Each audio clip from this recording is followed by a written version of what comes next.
I would enjoy debating with you. You have a keen mind.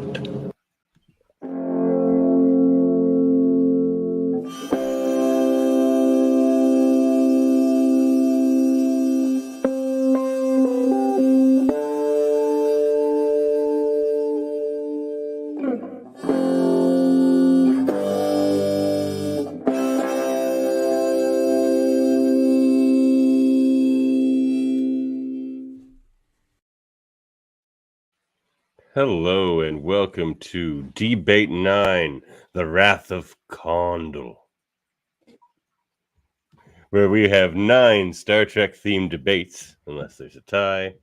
We have no prior knowledge, other than we heard them all a few seconds ago, so no time to think about them really. And we will have 30-second arguments followed by a 30-second free-for-all. The debaters are also the judges on this show. And judges can also call for a 30 seconds more of open debate if they have not yet made up their mind based on the debates they've heard so far. Tonight's Keen Minds, myself, Davan Skelhorn, relatively keen anyway, and with me this time is Sophia from the Where's Beverly podcast. Very funny podcast. Everyone go listen to that. And we have our own Kevin Millard. Hello. The greatest of the Bajoran workers, they say. That is what they call me. Yes. Mm-hmm. It's one of the few that survived. Sure makes me the greatest. It is. Well, it definitely is. All right. So, any questions before we get started from my fellow competitors? No? We're familiar. Kevin's a former champion. He knows. Sophia's our new challenger. All right. Well, I'll go first here. Be the first judge. So, do I have my timer? Yes, I do have my timer. Very good. Be it resolved. Beverly Crusher was right to not tell Jean-Luc Picard about their son Jack in Picard season 3. Oh, who's gonna? I think Kevin, you will argue for this. And Sophia, you will against. 4 always goes first on this show. Look, no one was going to be happy debating for this one, Kevin. It had to be someone. All right. But who knows? Who knows? You said before the show that I was trying to kill you. Okay. Well, let's see what happens. Kevin, your 30 seconds starts now. Well, I think the reasons that she gives are correct. She's trying to protect her son from the legacy of her father. I mean, there was always, like she said, there's always some crisis. Anybody around Picard usually ends up dying. So why wouldn't she? She'd pretty much already lost her other son. She didn't want to lose another. Yeah. Okay. Rebuttal. Sophia. Of course she was in the wrong. Of course.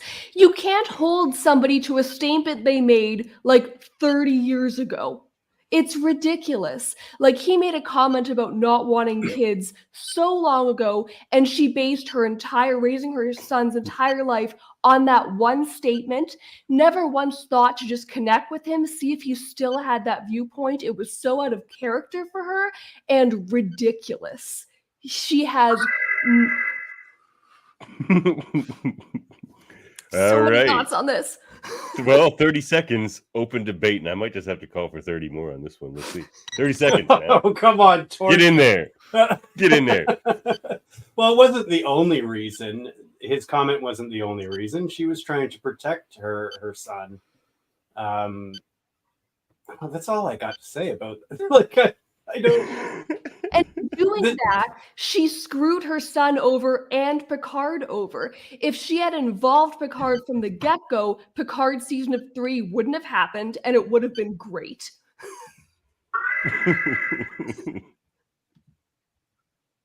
Don't call for 30 more, Davan. I got nothing. I won't. Sorry, Everything, Kevin, I'm gonna give Sophia, that everything point. you said, I've said to these guys 1,000 times. It's so bad. I think you could have gave your point just a little more gusto there, Kevin. But oh well, that's fine. That's fine. The first I know one, your knock heart it wasn't off. in it.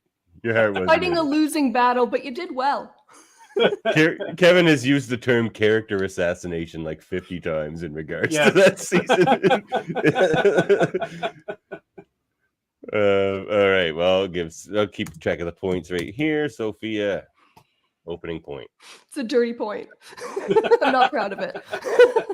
I just wanted to hear Kevin debate it.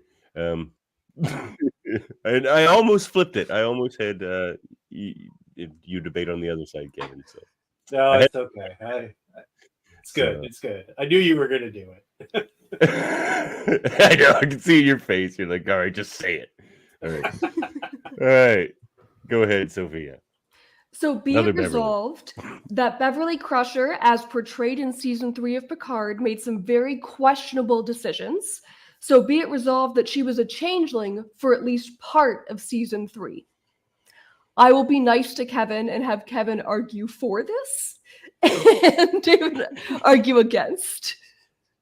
Oh my God. I don't even. You guys are killing me. I don't think he was going to be happy, regardless.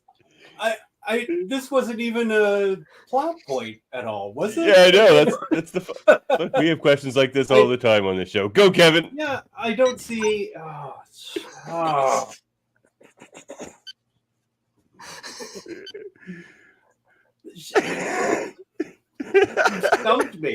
You stumped me. She This was has never happened. No, I don't know how to argue that. I really don't. I'll take that point. I'll take that side. Yeah, of the argument. take it. Okay, yeah. All right, I'm starting my 30 seconds over again. But all right, here we go. Of course she was a changeling for part of season 3. It's like we were saying the whole time. It was nothing like her. She was like the sensitive one on the ship. And not like in just like kind of the knee-jerk way that Deanna was at times, but she was very thoughtful in most of the things she did and said, Beverly. And you could say that it was a thoughtful decision that she made in that season, but like, does she really have that little faith in Jean-Luc Picard? Well, if you're using the fact that this was out of character for her, she made that decision many years ago. Was she a changeling for decades, or Yes. was she a changeling for decades? And then when was she not a changeling? When was it revealed in the show that she is not a changeling? Well, maybe like pew pew. Beverly was a changeling, and maybe silent conversation between her and Jean-Luc, real Beverly. I don't think a changeling could have had such a conversation. Open debates. Oh God! Look, I've even Can you convinced you. believe You now think she's a changeling. What's that? I think I've convinced you. You now think she's a changeling. I do not. For years, think she's no a less. changeling. No. Now, way. I don't know about years. Maybe not years. But, like, come on. Really? Well, You don't think she was a changeling? But your whole point is that she made this was all out of character for her. Well, she made those decisions years and years and years ago. During the Dominion War.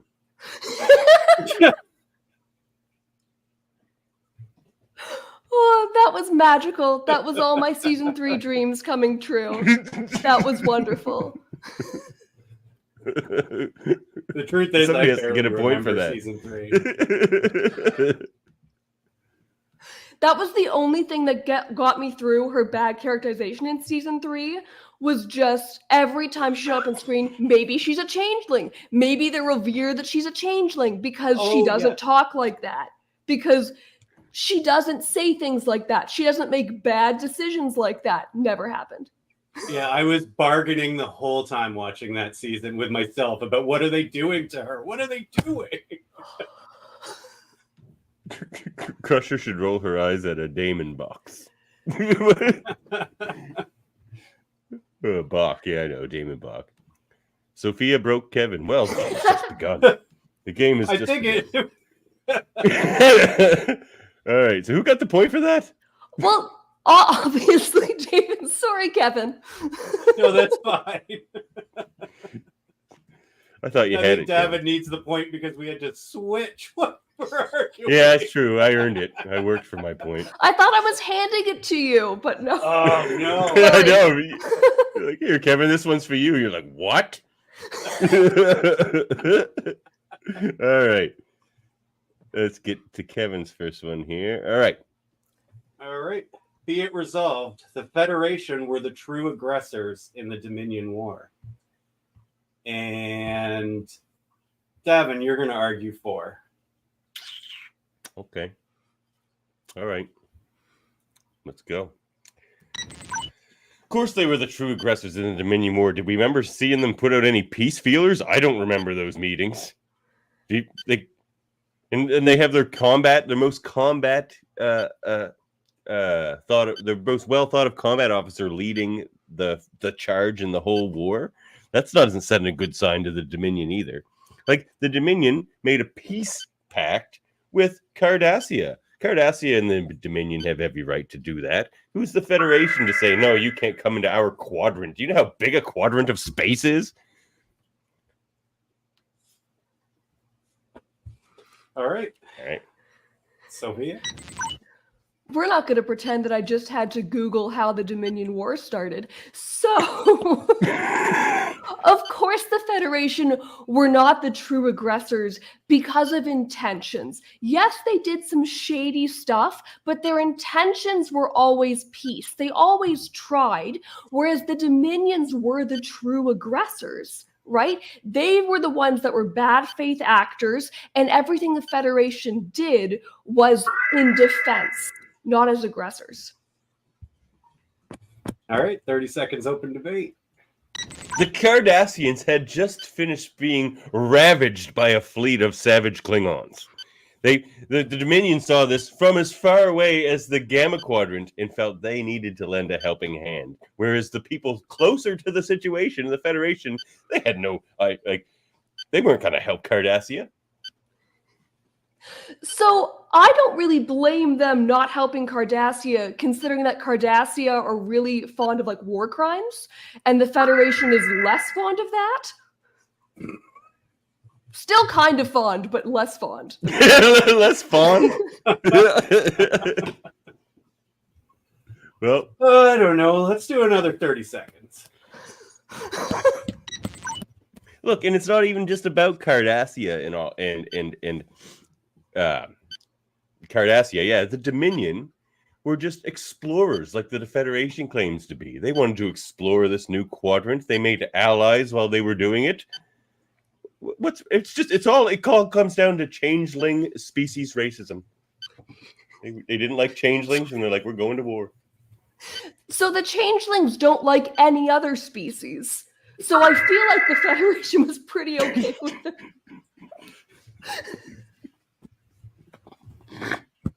Oh, that's tough. The Federation doesn't like changelings. Oh my god. I'm gonna give it to Sophia. Although I do believe that the Federation was the instigators. They're the ones that kept going into Dominion space after the Dominion warned them not to.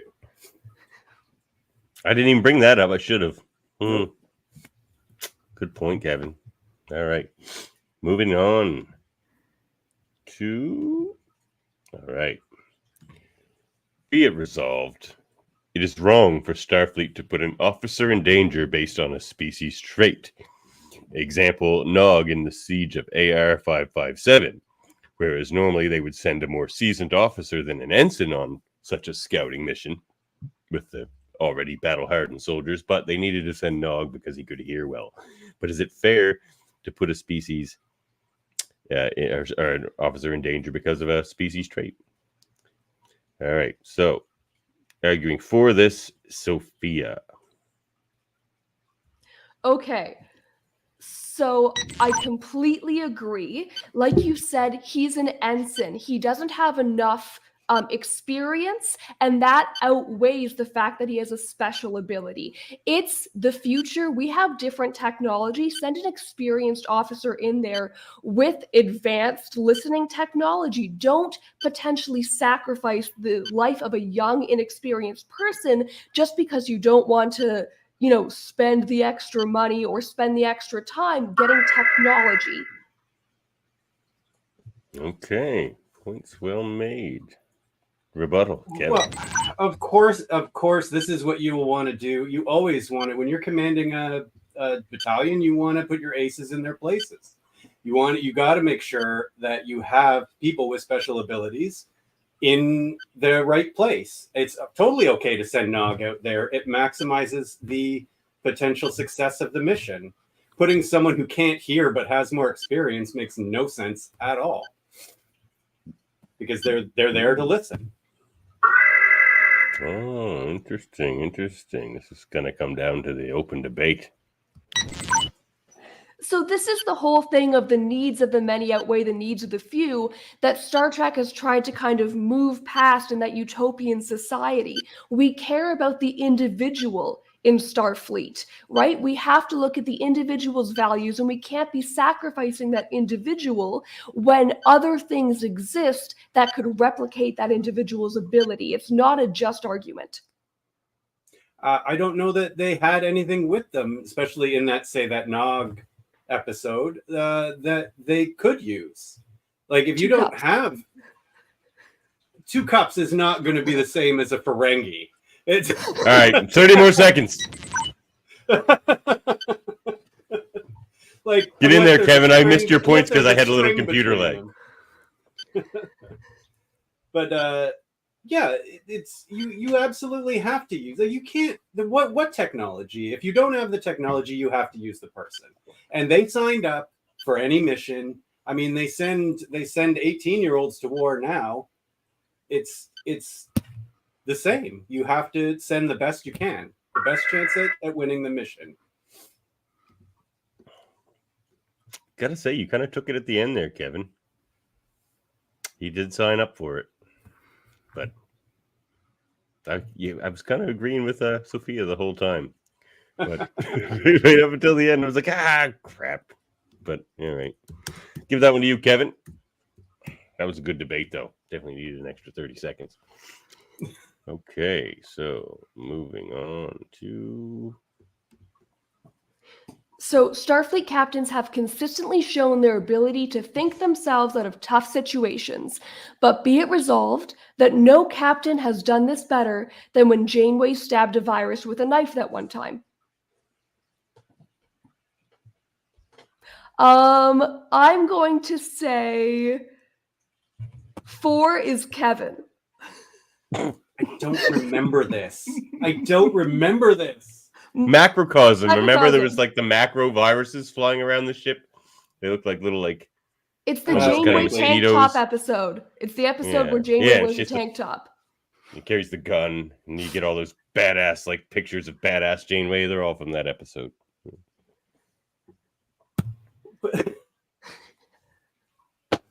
Oh, you're killing me. I'm sorry. It's not intentional. Hashtag Queen Sophia. Yeah, no kidding. Cousin Dave says the Federation mined the wormhole, and that was the act of aggression that started the war, technically. Okay. You good there, Kevin? No, I don't know this episode. I don't remember what all you need to know is that Janeway decided to stab a virus with a knife. Well, I don't know, and I'm 4. Yeah. Would you like to be against? No, it's fine. I like Sophia's switching. Kevin's kryptonite.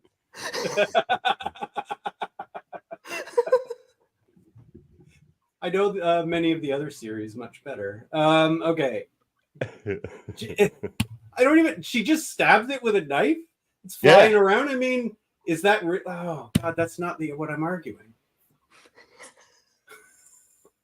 30 seconds starts now.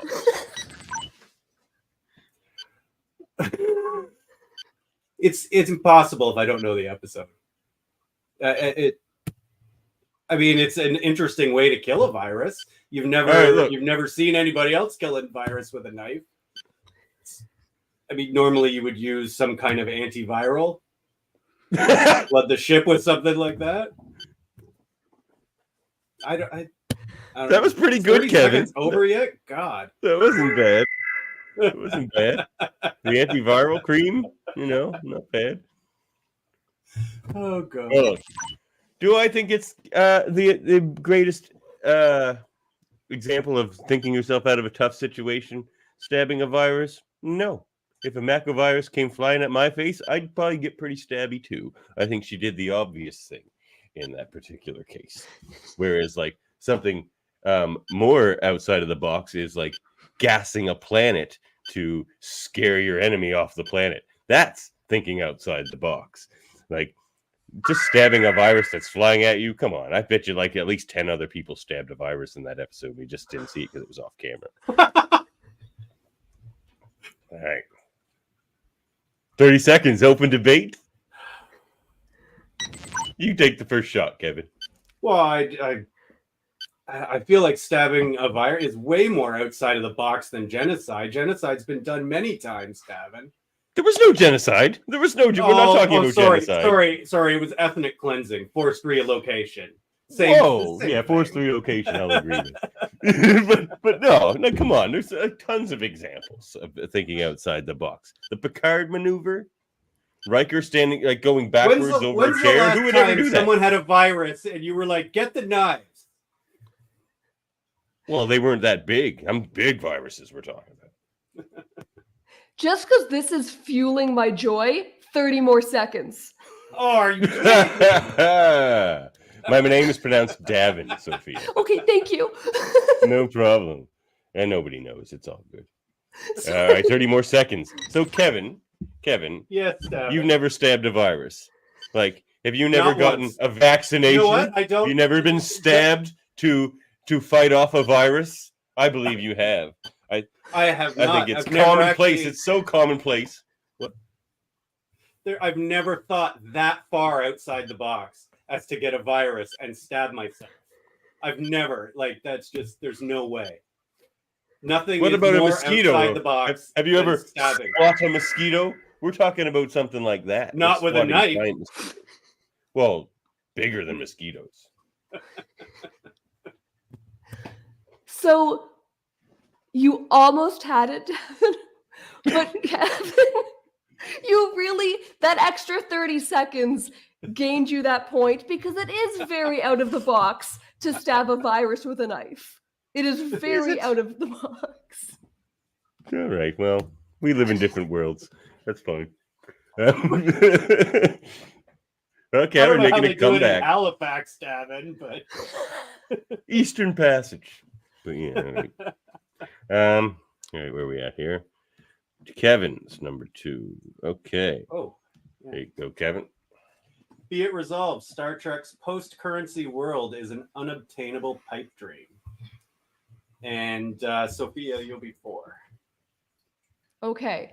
So, of course it's an unobtainable pipe dream, as shown by every other alien culture having currency. Starfleet is the only entity that doesn't have currency, and whenever they negotiate with races or agencies outside of their own, they have to use currency because it doesn't work anywhere else. And I think if they integrated currency into their current development, it would actually solve a lot of the problems that they had. A bunch of people mutinying because they don't get paid. It's ridiculous. Just bring Latinum to everyone. Well, okay. Rebuttal. It's not a pipe dream. It's a dream worth having. If we're going to get anywhere in this, ragtag planet of ours here, we're going to need to get past our obsessions with currency. Are we Ferengi? Are these earphones or lobes? You know what I mean? Are we obsessed with Latinum? Or are we obsessed with the betterment of ourselves and the rest of humanity. That's what matters. That's our currency. Our currency is betterment.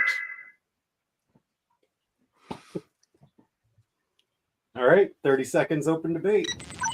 Well, no, but honestly, brass tacks, it's easy once you have replicators. If you have replicators, it's silly to still have currency. It's actually silly that Ferengi and all these other races have currency because they have replicators. They don't have scarcity anymore. But then they're still able, like, they still have to barter with other races and species. They still have to go and get things that they can't replicate. And a lot of the time, they need to obtain currency for that. Oh, all right, let's go 30 more seconds. But we're talking about, is it a pipe dream? Is it impossible for such a thing to happen? And I say with replicators, no. Why need currency? You can just make whatever you want. You don't need to buy it. You can make it. I think that Star Trek shows it is a pipe dream because replicators weren't introduced until TNG. So we had 2 full series without the replicators. And also, it doesn't work. This is a tough one. Oh my god.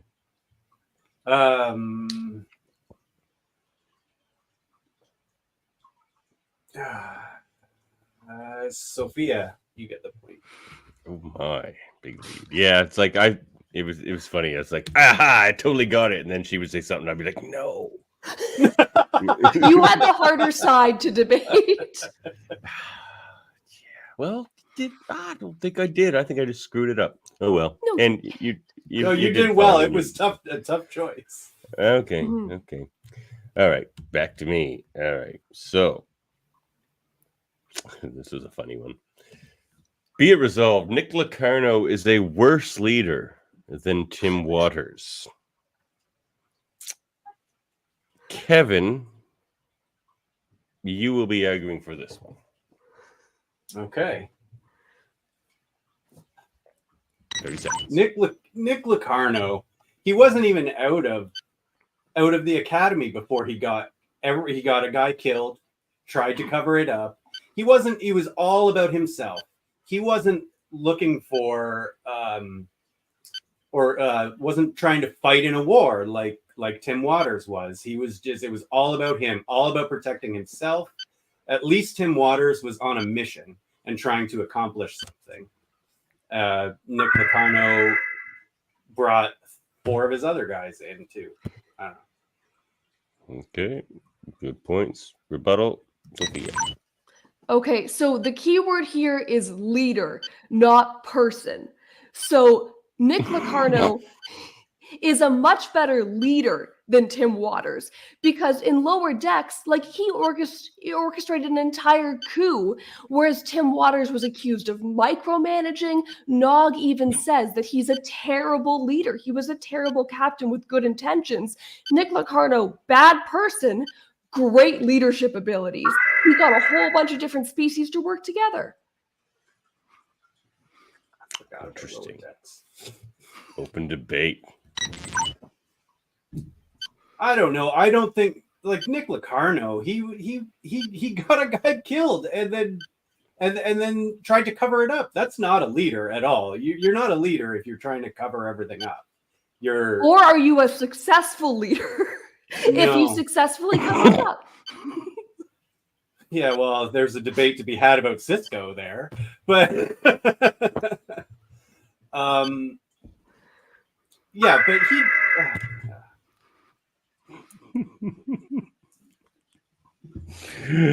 I got to give the point to Sophia. Of course, God, you're a formidable adversary. Jesus, it's true. I'm not good at trivia, but I do have a lot of opinions about Star Trek. You can be a regular on this show. Sure. It was there for the taking, Kevin. Well, I know, Sophia, you've won, but we're going to keep going.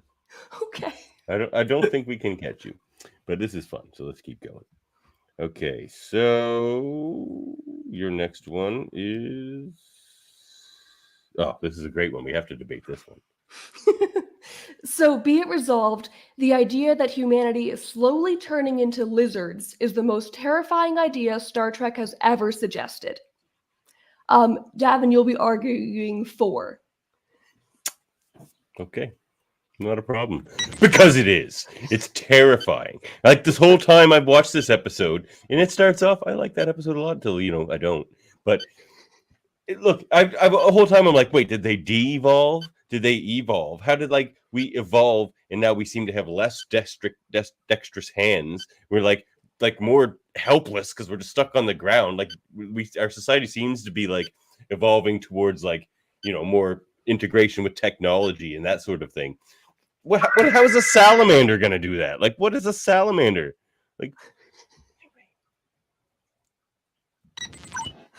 I've never heard a more specious argument. I mean, what's wrong with being a lizard? And it's not like each individual is just going to turn into a lizard. This is just the path humanity is on. Oh, we'd all be happy if we were going to turn into gods. But what, if we're going to turn into lizards, it's so bad? I don't think this is the worst idea or the most terrifying idea. It's absurd.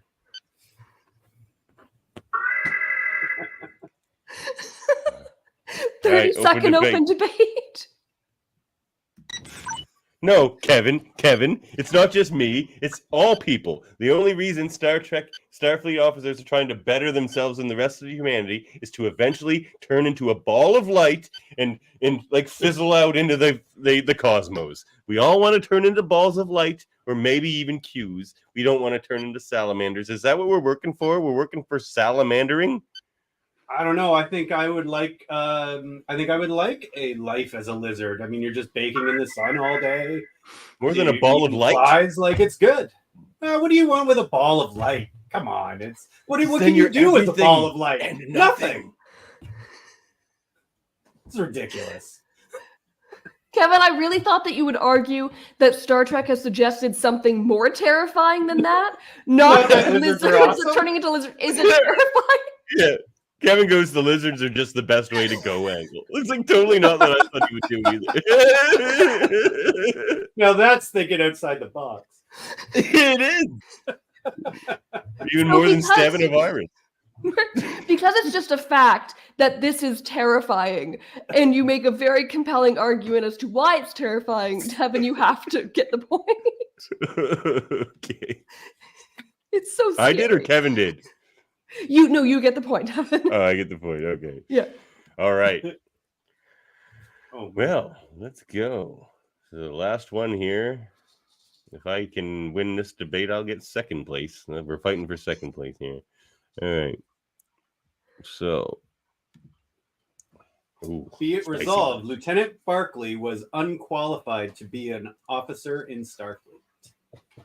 And Davan, you'll be for. Oh, no. I was just figuring out my argument on the other side. Okay. Yeah. I mean, Barclay, look. The thing about Barclay, you can't trust him. Not only is he socially awkward, which is fine, whatever. Everyone's got their issues. So, but so you can't really get buddy with Barclay, even to make up for his unpredictability.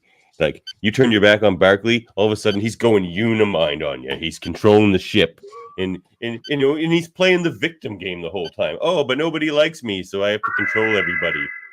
What?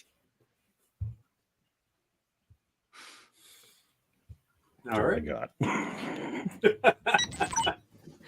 So are you suggesting that people with mental illnesses and generalized anxiety disorder do not belong in Starfleet? So I was hoping to not say that.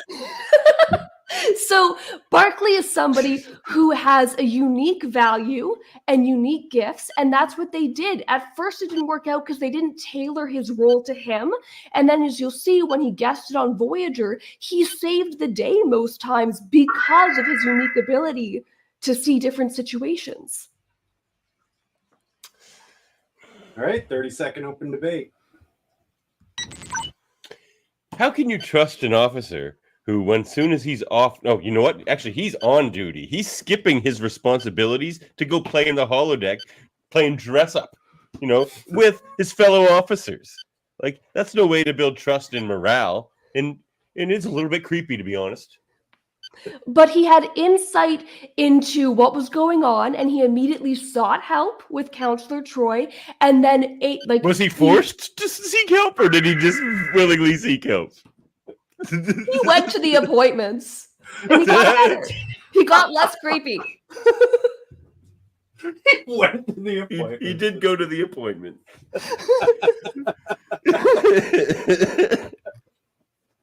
Okay. I won't do 30 seconds again. David, you get the point. Oh, yay, second place. I've been losing a lot of these lately, so second place is a win to me. That's it. Sophia, a new champion. Yes. Congratulations. Very well done. Oops, that's not your special banner. Here we go. Yay, your winner banner. Winner Sophia. Look at that.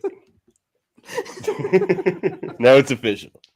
I'm going to have to watch a lot more Picard Lower Decks and Voyager again. Go back and look for that changeling stuff in season 3 of Picard. I have timestamps. You'll see I have documented lines that she said where I was goo person, changeling. I need to see those timestamps. Well, Sophia, unfortunately, when you win this show, you're obligated to come back again. Yeah, I would have liked to defend the just title. Stopped at champion. Yeah, exactly. But no one gets to stop at champion. Oh.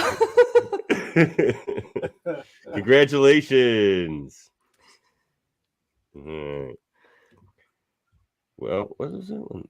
Okay, so we got a lot of comments there. I'm just trying to read through them all. 1 second. Most of them just say Queen Sophia and stuff like that. Or salamanders. Terrifying. That's the takeaway. No, it sounds like a great life. Waters had his cult that held firm. Locarno did not keep his lower deckers together. Yeah, that's a good point. Waters was a better brainwasher. Or just Mariner is better at cult busting. Oh, well, Mariner's amazing. So, yeah, she could totally bust a cult. Mm-hmm. With her feet. Wow! Like, she goes in there kicking. I love Mariner so much. Me too. Yeah, and boy, that whole show. Everything about Lower Decks is just good. Amazing. It's true. Well, congratulations, Sophia. Would you tell everybody about Where's Beverly?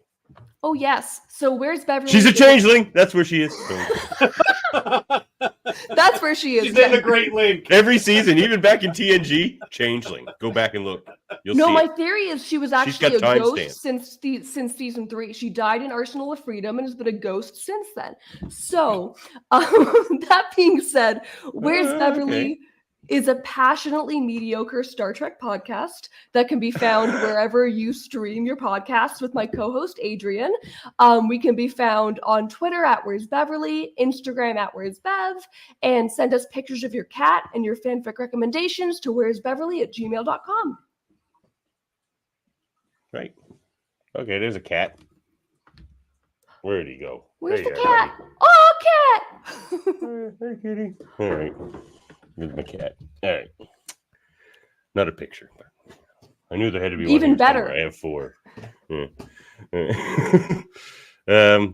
All right. Well, everyone look that up. Where's Beverly's hilarious? Everybody go listen to it. I wouldn't even call it mediocre. It's better. It's better than that. Kevin, what's going on over on the DS9 reviews? We're reviewing DS9. It's right there in the name, Davan. Yep. Dreaming about being salamanders. It's all good. Stabbing viruses. Well, check out our many various content here on the Live Long and Podcast. We recently did a Trek 10 where we ranked our Trek 10 Klingons based on their importance to Klingon society mostly. And go back and check out our first contact with J.G. Hertzler. That was a lot of fun. And check out his book, Confessions of a Klingon Linebacker. He told us why it's called that in the interview. It Go check that out. And we also did a recent episode of Locutors of Trek where we talked astrophysics with Dr. Aaron McDonald. Our next one will be on leadership, the leadership of Star Trek with Jeff Aiken of the Starfleet Leadership Academy. So that'll be fun. And we have many other shows, Debate 9, which we just did, Class L probes, lots of things. Look at that handsome crew there. Quite nice. There's Kevin. He's the surly one. See? Always, yeah. Yeah. And we have many other shows on our network here. We have X-Rated, the X-Men animated review show.